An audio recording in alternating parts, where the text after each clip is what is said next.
Salam dəyərli yoldaşlar, xoş gördük hər birinizi. Mən Farizmənim Axundzadə. Bu gün sizlərlə xitab fara sözün izahına baxacağam. İlk olaraq xitabdan başlayaq. Yoldaşlar, cümlədə müraciət olunan şəxsi və əşyanı bildirən sözlərə söz qrupuna deyəcəyik. Xitab yalnız biz canlılara və yaxud da yalnız insanlara müraciət eləmirik. Həm canlılara, həm cansızlara, həm insanlara, həm digər qeyri-varlıqlara müraciət eləyə bilərik. Xitab adətən cümlədə vergül işarəsindən ayrılacaq. Məsələn, deyirəm ki, Əli, qulaq as. Burada Əliyə müraciət eləmişik. Əli burada xitab sayılmış olacaq. Amma məsələn, desəm ki, əs, ey külək. Burada biz küləyə müraciət eləsək, bu zaman biz ona bədii xitab deyəcəyik, yaxşı?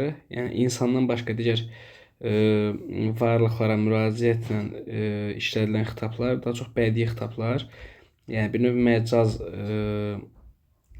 anlamı verəcək. Yəni əsey külək. Yəni küləyi biz bura şəxsləndiririk, ona müraciət edirik. Ona görə bunlara biz deyəcəyik bədii xitab.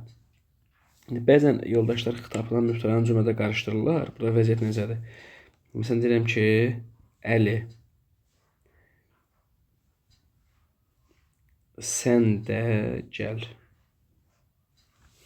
Burada sizcə mübtəda Əlidirmi, yoxsa səndimi? Nə edəcəksiniz? Yadınıza saxlayın. Xitab mübtədadan fərqli olaraq xəbərlə əlaqəyə girmir.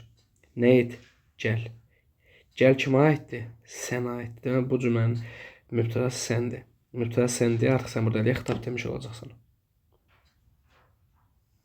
Bu belə. Xitab quruluşca sadə və mürəkkəb olacaq. Nitq hissəsindən ifadə olunursa sadədir. Söz birləşməsindən ifadə olunursa mürəkkəbdir. İndi burada Əli sözü sadə xitabdır. Amma desəm ki,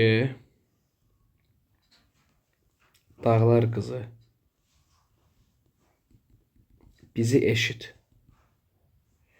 Burada artıq dağlar qızı söz birləşməsindən ifadə olunub deyə mürəkkəb xitabdır.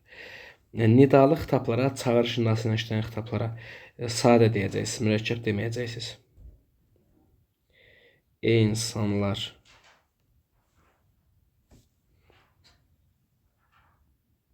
buna inanın. Burada ey insanlar nida çağırış, daha doğrusu xitab çağırış nidasına işlənib. Bura çağırış nidasıdır. Bu sadə xitab olacaq. Çünki ey burada əsas nitq hissəsi deyil. Mürəkkəblik yaratmır, söz birləşməsi yaratmır. Və bəzən bu tipli ifadələrdə bizdən soruşur ki, xitabın ifadə vasitəsi nədir? Deyəcəksiniz ki, çağırış nidası və isimlə ifadə olunub. Yaxşı. Açığı xitabın ifadə vasitəsi burada insanlar deyə. Sadəcə tək işləməyib axı çağırış nidasına işləmir. Ona görə deyəcəksiniz ki, çağırış nidası və isimlə ifadə olunub. Belə bir şeylər. Bir də nə deyəcəm sizə? Normalda xitab kimi işlənən sözün vurğusu həmişə bir heca əvvələ keçir. Məsələn, insanlar sözündə insanlar vuruluşur sonra. Amma insanları xitab kimi işlətsək, insanlar, qulaq asın. Bu zaman vurğu bir heca əvvələ gələcək, yaxşı? Görürsünüz, normalda vurğusu sonda olan sözü xitab kimi işlətsə bir heca əvvələ gəlir. Yaxşı, bəs sual oluna bilər ki, elə olar ki, xitab kimi işlənən sözün vurğusu sabit qalsın. Olar. Çağırış nidası işlənən xitabın vurğusu sabit qalacaq. Baxın. Burada ey insanlar yazmışam. Bu ey insanlar da ey çağırış nidası deyə ey insanlar yenə vurğu sonda qalacaq. Amma ey pozsanız, çağırış nidasını pozsanız. Burada avtomatik vurğu gələcək bir heca əvvələ. Deməli, təkrar edirəm, nə vaxt xitabın vurğusu sabit qalır, çağırış nidası ilə işlənən xitabın vurğusu sabit qalmış olur. Xitabla mübtəlanın bəzi oxşar fərqli cəhətləri var. Bunları deyəcəm sizə, baxın. İlk olaraq onu yadda saxlayın ki, bu xitabla ara sözün adı hər ikisinin adı qrammatik cəhətdən cümlə özlərlə bağlı olmayan sözlərdir. Təkrar edirəm, qrammatik cəhətdən cümlə özlərlə bağlı olmayan sözlərdir. Yəni, sizə qrammatik cəhətdən cümlə özlərlə bağlı olmayan söz deyənə gedib bura köməkçi nitq hissələrinin digərlərini axtarmayın. Düz deyə, yeri gəlsə köməkçi nitqlərdə qrammatik cəhətdən əlaqələnmir. Amma şərt olaraq, qayda olaraq, tərif olaraq qrammatik cəhətdən cümlə üzvləri ilə əlaqələnməyən söz qrupu deyəndə bizim ağlımıza xitabdan az söz gəlməlidir. İndi xitab qrammatik cəhətdən cümlə üzvləri ilə əlaqələnmir. Yəni sintaktik əlaqəyə, qrammatik əlaqəyə girmir, amma məna cəhətdən əlaqələnir. Bir də onu yadda saxlayın ki, xitab formaca üçüncü şəxsdir, məzmunca ikinci şəxsdir. Yaxşı, təkrar edirəm. Formaca üçüncü şəxsdir, məzmunca ikinci şəxsdir. İndi niyə deyəcəksiniz ki, formaca üçsü, məzmunca ikidir? Məsələn, bura yazmışam ki, Əli, qulaq as, düzdür. Əli neçənci şəxsdir? Üçüncü şəxsdir. Əli mənəm, yox. Sən yox. Əli odur, düzdür. Formaca neçənci şəxsdir? Üçüncü şəxsdir. Yaxşı, bəs niyə məzmunca 2 deyirik? Ona görə məzmunca 2 deyirik ki, əslində qalsa biz burada əlini əvəz etsək, əlinin yerinə hansı söz qoyacağıq? Sən sözü qoyacağıq, düzdür? Yazıram ki, sən. Qulaq görürüz, məzmuna baxanda əlini səndən əvəz elədik. Sən də ikinci şəxsdir. Amma formaya baxanda üçüncü şəxs deyəcəyik.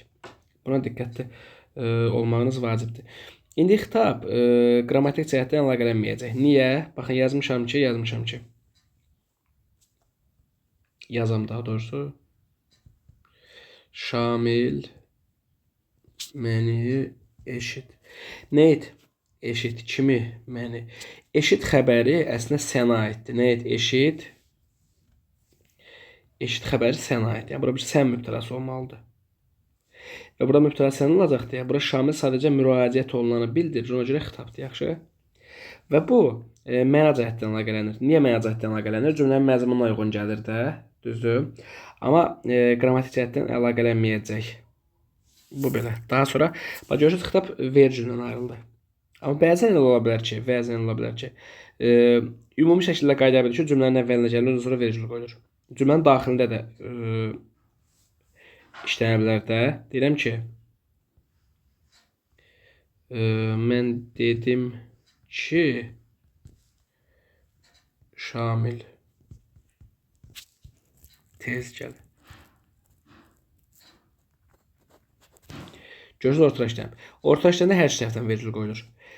Bəzən əvvəldə işlənəndə özün sonra vericildə qoyula bilər. Bəzən intonasiyadan asılı olaraq vericil olmaz, nida da ola bilər. Yaxşı. Məsələn, Şamil deyirəm, sizə bir nida qoyuram, yenə cümləmiz davam edir. Və əgər nida qoysanız Şamildən sonra, bu mən sözüm bura böyünə yazmalısınız, yaxşı. Aydındır. Ona görə xitab cümlənin əvvəlinə gələndə vericillə də ayrıla bilər, nida ilə də ayrıla bilər. Ortada işlənəndə hər tərəfdən vericil qoyulacaq. Sonda işlənəndə elə bil ki, bunu belə düşünün də. Sonda işlənəndə özündən əvvəl vericil qoyulur. Vericil qoyulur. Özdən sonra cümlənin intonasiyasından sonra sual ola bilər, nida ola bilər, nöqtə ola bilər. Yəni, bu cümlənin intonasiyasından sonra dəyişə bilər, amma özdən vericil qoyulur. Bir də nə deyəcəm sizə? Xitabın yeri sabit deyil. Yəni, xitab cümlənin ortasında da gələ bilər, xitab cümlənin sonunda da gələ bilər, xitab cümlənin əvvəlində də gələ bilər. Yəni, məsələn, biz normalda cümlə üzərinin yeri dəyişəndə mübtəla gəlib cümlənin, tutaq ki, xəbər gəlib cümlənin ortasında və yaxud da əvvəlində işlənəndə biz ona deyirik inversiya, düzdür? Amma xitabın yeri dəyişməsə inversiya deməyəcəyik. Niyə inversiya deməyəcəyik? Çünki axı inversiya nə deməkdir? Inversiya cümlə üzərinin yeri dəyişməsidir. Xitab da cümlə üzvü deyil, axı ona görə xitabın yeri dəyişməsini sən inversiya deməyəcəksən. Ona görə xitabın əvvəldə, ortada, sonda işlənməsi inversiya, yəni söz sırasının pozulması kimi qəbul olunmur. Buna da diqqətli olmanız vacibdir. İndi xitabla mübtəlanın fərqləri bunlardır ki, birinci fərq budur ki, xitab qrammatik cəhətdən dedik əlaqələnmir, mübtədə əlaqələnir. İkinci cəhət nədir? Oxşar cəhətlər kimi deyə bilərsiniz ki, hər ikisi adlı xallı nitq səhərinə ifadə olunur, hər ikisi söz birləşməsinə ifadə olunur, hər ikisi quruluşda sadə mürəkkəb olur. Bunu oxşar deyə bilərsiniz.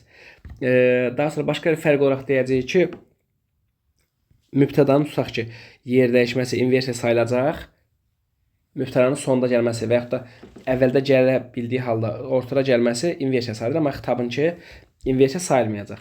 Bir də ən əsası, baxın, xitab, deməli, məsdər, bir də əvəzliklə ifadə olunmur, əvəzlik, amma mübtəda bunlarla ifadə olunacaq. Yaxşı, xitab amma məsdərin əvəzliklə ifadə olunmur. Diqqətli olun, şəxs əvəzi qətiyyən xitab olmur. Məsələn, deyə bilərsiniz ki, müəllim, deyirəm ki, sən gəl. Diqqətli ol, nə et? Gəl. Gəl kimə aiddir? Gəl sənə aiddir. Bura sən mübtədadır, xitab deyil. Vergül qoysan belə mənasızdır. Vergül qoymamalısan, yaxşı? Bu belə. Ən əsası mübtəda ilə xitabın belə daha böyük fərqi elə dediyim kimi birini qrammatik cəhətdən cümlə üzvlərinin əlaqələnib, digərini qrammatik cəhətdən cümlə üzvlərlə əlaqələnməməsidir. Daha sonra yoldaşlar, bəzən belə olur ki, cümlə bizə cümlə verilir. Həmin cümlədə xitabın işlənib işlənmədiyini dəqiq deyə bilmirik. Məsələn, yazıram ki, bir dəqiqə. Məsələn, yazıram ki, Əli, Akif və Tural gəldilər. Burada Əlinin xitab olub olmadığını dəqiq deyə bilmirik. Niyə? Nə etdilər? Gəldilər. Kim gəldi? Tural, Akif, Əli. Bunları həmcins mübtəda kimi düşünə bilərsiniz, düzdür? Bir dəfə də belə düşünə bilərsiniz. Əlini müraciət olunmuş kimi düşünün. Bu biləri mübtəda düşünün. Deyirəm ki, Əli, Akif və Tural gəldilər. Elə ki, Əliyə deyirəm ki, ay Əli, Akif və Tural gəliblər. Bu zaman Əli xitab olur. Bir dəfə də elə Əlini özünü də bu mübtədanın arasına qatıram. O cavab bu cümlədə biz dəqiq bilə bilmirik ki, Əli orada xitabdır, bu cümlədə xitab işlənib yoxsa yox. Amma belə ola bilərdi. Bax, məsələn, yazıram ki, Əli, Akif gəldi. Burada əminliklə deyə bilərik ki, xitab var yoxsa yoxdur. Niyə? Bunda məntiq var, qulaq asın. Deyə bilərsiniz ki, müəllim, nə etdi, gəldi, kim gəldi? Əli, Akif. Belə desək xitab olmur axı? Yox, belə deməyəcəksiniz. Niyə deməyəcəksiniz? Baxın yoldaşlar. Görürsünüz burada xəbəri nədə vermişəm? Cəmdə vermişəm. Düzdür, niyə cəmdə vermişəm? Çünki mübtədanın sayı ən azı 2 olanda xəbər cəmdə olmalıdır da. İndi sən bura 2 dənə mübtəda düşünsən, bu gəldi yox, gəldilər olmalıydı. Deməli sən bunu Əlini mübtəda kimi düşünə bilmərsən. Çünki Əli mübtəda olsaydı bu gəldilər olmalıydı. Ancaq burada Əlini yalnız xitab kimi düşünməlisən. Nə etdi, gəldi, kim gəldi, Akif gəldi. Əliyə də müraciət etmiş olacaqsan. Yaxşı? Bu belə olmalıdır. Və bu cümləni bəzən bizə bu formada verə bilər. Əli, Akif gəldilər. Burada da dəqiq deyə bilərik ki, xitab var yoxsa yox. Niyə?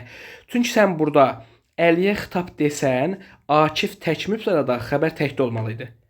Deməli sən bura Əliyə xitab deməyəcəksən, Əli ilə Akifə birlikdə mübtəda deyəcəksən ki, xəbər bura cəm olsun. Aydındır? Bu məntiqdə tutsanız, probleminiz olmayacaq xitabdan. Keçirik indi ara sözə. Danışanın ifadə etdiyi fikrə münasibət bildirən söz qrupuna morfologiyada deyirdik modal söz. İndi bura deyəcəyik ara söz. Ümumiyyətlə yoldaşlar, baxın, ara söz, modal söz var. Modal söz. Bir də var ara söz. Bunların ilk fərqi odur ki, modal söz morfoloji vahiddir. Morfoloji vahid. Amma ara söz sintaktik vahiddir.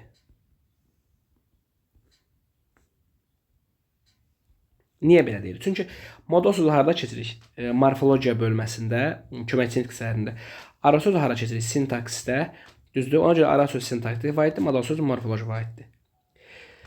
Məsələn, modal sözün hansı məna növləri var idi? Tutaq ki, fikri mənbəyin bildirən, güman şübhə bildirən, nə bilim, nəticə bildirən. Eyni məna növləri ara sözlərə var. Heç bir fərq yoxdur. Onun üçün mən bir də ara sözün mənalarını sizə xırdalamayacağam. Sadəcə izah edəcəm ki, ara söz nədir. Baxın, ara söz, bütün modal sözlər ara sözdür. Baxın, bütün modal sözlər daxildir ara sözə. Amma bütün ara sözlər daxildir modal sözə deyə bilməyəcəksiniz. Daxil deyil. Yaxşı? Riyaziyyatda belə göstərilir də, səhv eləmirəmsə. Bütün modal sözlər ara sözdür. Bütün ara sözlər modal söz deyil. Niyə elədir? Deyim səbəbini niyə elədir. Yadınızda saxlayın. Modal söz yalnız söz formasında olur. Amma ara söz söz birləşməsi və cümlə formasında olur. Aydındır? Deyə bilərsiniz ki, mənim nümunə deyin, deyəcəm. Baxın, deyirəm ki, düzü. Bu söz formasıdır. Və ya deyirəm ki, düzdür. Görürsünüz, bitkinlik var, cümlə formasıdır. Və ya deyirəm ki, sözün düzü. Görürsünüz, söz birləşməsi cümlə formasında oldu. Amma modal sözlər yalnız söz formasında olur. Bunların fərqlərindən biridir. Ona görə deyirik ki, bütün modal sözlər ara söz, amma bütün ara söz modal söz deyil. Çünki söz birləşməsi forması olan modal sözə ara sözə modal söz deyilməyəcəksən axı. Ona görə bütün modal söz ara sözdür, bütün ara söz modal söz deyil. Bir də bəzən məsələn tutaq ki 5 dənə söz verir, deyir ki, hansı ara söz modal söz olmaz və ya da hansı modal söz ara söz olmaz. Əgər desə ki, hansı ara söz modal söz olmaz, bu zaman sən cümlə forması və ya da söz birləşməsi forması olan seçəcəksən. Amma desə ki, hansı modal söz ara söz olmaz, belə bir şey mümkün deyildi. Yəni hamısı olar. Dedim axı bütün modal sözlər ara sözdür. Buna diqqətli olmağın vacibdir. Bir də məsələn belə sözlər çıxacaq qabağınıza. Deyirəm ki, qədim Yunan əsatirlərinə görə başlam cümləni davam eləməyə.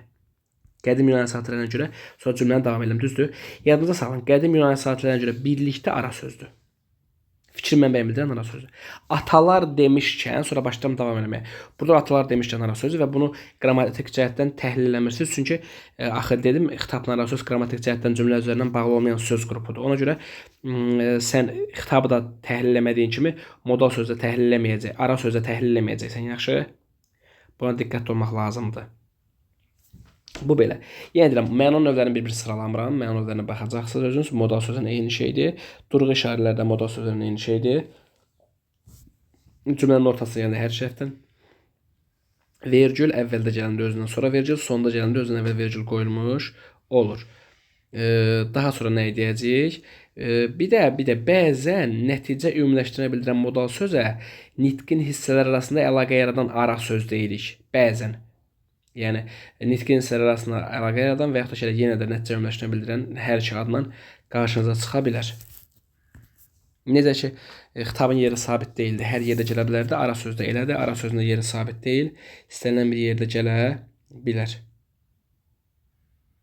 Bir də xitabla ara söz cümlə üzvü kimi təhlil olunmur, düzdür? Amma sizcə xitab və ara sözün sintaktik funksiyası varmı? Videomu burada dayandırıb, keçib həmən şərh bölməsi mən bu sualıma cavab verərsiniz. Təkrar edirəm. Xitab və ara söz sintaktik funksiyası varmı? Cavab budur ki, bəli var. Necə var? Biz harada keçirik xitab və ara sözü sintaks bölməsinə keçirik? Yaxşı, bu qrupun adı nədir? Söz qrupunun adı nə idi? Xitab ara sözün adı. Qrammatik cəhətdən cümlə üzərinə bağlı olmayan söz. Deməli, elə bunun sintaktik funksiyası qrammatik cəhətdən cümlə üzərinə bağlı olmayan söz qrupudur. Və ona görə deyilir ki, sintaktik vəzifə daşıyacaq. Bu qədər yoldaşlar, ümid edirəm ki, faydalı oldum.